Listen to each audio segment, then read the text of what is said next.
Ministério Público. 6 de abril. Seymour e seu grupo entraram em uma abstinência de 10 dias determinados a conseguir mais de Deus. 8 de abril foi um domingo de Ramos. Segunda, 9 de abril de 1906. Seymour visita Lee em sua casa por volta das 18 horas para orar por sua recuperação de uma doença. Lee se sente bem melhor e pede para receber o Espírito Santo, com o esperado sinal de se sentir preenchido por ele. Em resposta à prece de Seymour, Lee começa a falar em línguas. Ambos ficam extasiados. Seymour e Lee vão até Bonnie Brae para o encontro. Seymour começa com um louvor e depois, como é lembrado, com uma prece da congregação e vários testemunhos. E todos eles foram preenchidos pelo Espírito Santo. Amém, Jesus, amém. E eles começaram a falar em línguas. Isso. Amém, Jesus. Ele começa um sermão que jamais seria esquecido, anunciando o texto de Atos 2:4. E todos ficaram cheios do Espírito Santo e começaram a falar noutras línguas, conforme o Espírito lhes concedia que falassem.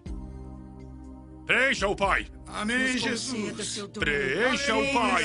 Lee levanta os braços, abre a boca e surpreende a todos falando em línguas.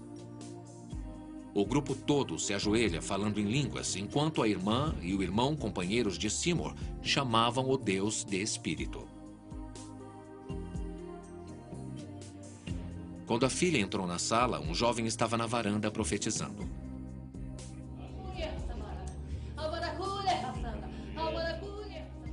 Jeannie Evans Moore, que morava na casa da frente, começou a falar em línguas.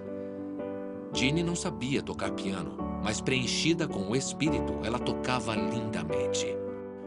E com uma linda voz, incrivelmente cantou em 6 línguas estrangeiras, com interpretação. Esses dons, de línguas, de cantar e tocar, continuaram até o fim de sua vida. Aquele piano está na casa de Bonnie Brae até hoje.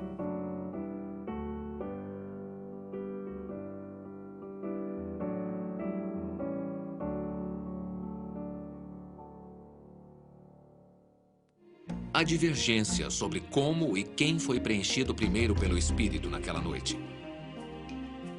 Alguns registros dizem que Lucy Farrell, de Houston, orou e colocou as mãos nas pessoas. Outros dizem que o garoto foi o primeiro. Mas todos os registros concordam que aconteceu naquela noite. Segunda-feira, 9 de abril de 1906. Filmagem de 1992. Como foi que você se envolveu? Eu quero entender a história. Eles quase tiraram a casa de nós, então você se envolveu e ajudou a salvar esse lugar histórico, não é isso? Sabendo que eu era escriturário, nós não sabíamos o que eles planejavam fazer. E descobrimos que eles planejavam derrubá-la e construir um prédio de apartamentos. Isso é incrível, porque quando nós falamos de história da igreja, você acha que a maioria dos cristãos vão saber o que realmente aconteceu? E isso é parte da nossa herança. Eu me envolvi porque achei que era uma coisa necessária de se preservar, uma das últimas relíquias da igreja. Essa é a última coisa física de que temos conhecimento do antigo avivamento de 1906. Art Glass interviu para impedir que a casa de Bonnie Brae, agora um museu, fosse demolida. É a única estrutura que sobrou do avivamento da Rua Azusa. Dr. Art Glass, 13 de outubro de 1938 a 8 de março de 2004. Obrigado, Art. Little David, play on your harp, hallelujah, hallelujah. David, play on your harp, hallelujah. David, play on your harp, hallelujah, hallelujah. David, play on your harp, hallelujah.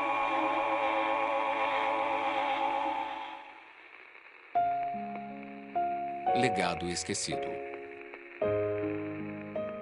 A história das mulheres de Azusa. O legado esquecido.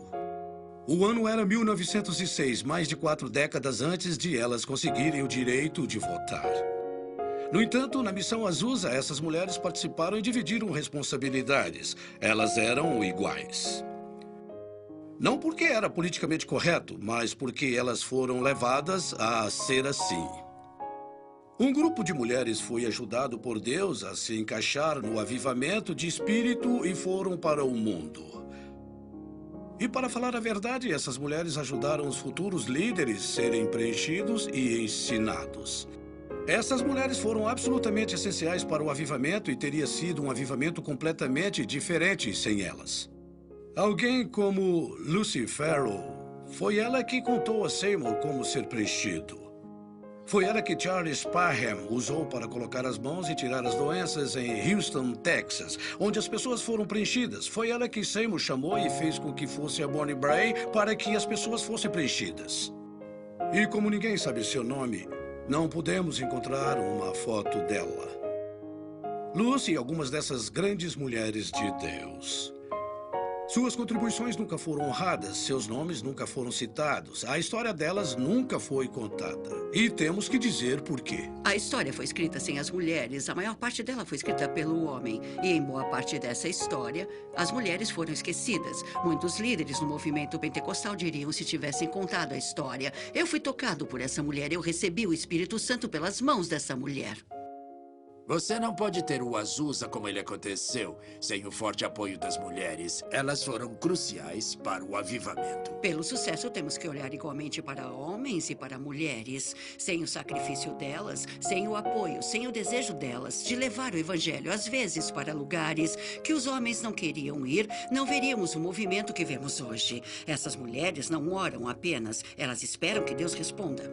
Então, quando oravam, procuravam uma resposta específica de Deus. Se você realmente estudar o avivamento, verá que teria sido diferente sem as mulheres.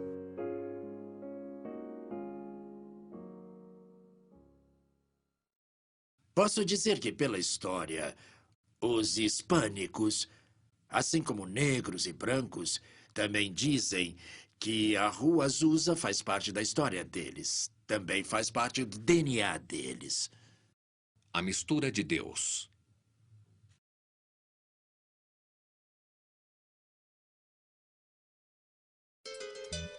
Não existem muitos nomes hispânicos que aparecem na missão da Rua Azusa. É realmente uma tragédia e acho que há uma razão para isso.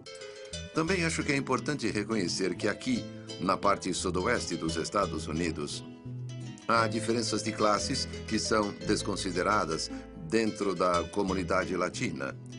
Existem aquelas pessoas que têm seus traços da Espanha, por exemplo, e há também os indígenas, que são nativo-americanos. Eu tenho duas enteadas, uma com descendência hispânica e outra nativo-americana. E isso cria questões culturais interessantes entre elas dentro da minha casa. Também tem o caso das pessoas que chamamos de califórnios. São pessoas que eram da Califórnia antes de se tornarem mexicanas. Considerando que eles tinham terras e direitos na Califórnia, eles eram da linhagem espanhola e tinham concessões de terras. E esses três tipos de pessoas apareceram na missão da Rua Azusa. E acho que é uma prova da diversidade latina que havia em Los Angeles. Os hispânicos estavam lá desde o começo da Rua Azusa. Algumas pessoas acham que a primeira pessoa salva no Azusa foi um hispânico católico que estava trabalhando na reforma do prédio. Ele foi salvo.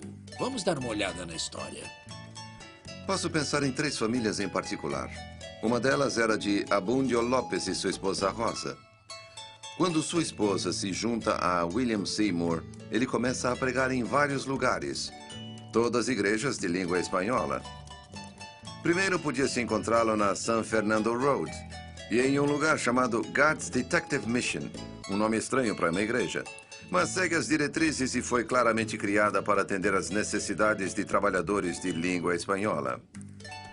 Depois, ele passou a pregar em uma igreja chamada Apostolic Faith. Então, obviamente, ele captou a essência com William Seymour, mas era uma igreja apostólica de língua espanhola. A alguns quarteirões da missão da Rua Azusa, ele era claramente um imigrante mexicano. Depois temos as pessoas chamadas califórnios. Conhecemos o nome A.C. Valdez, Alfred Valdez, que se tornou evangelista internacional. Ele tinha 8 anos de idade quando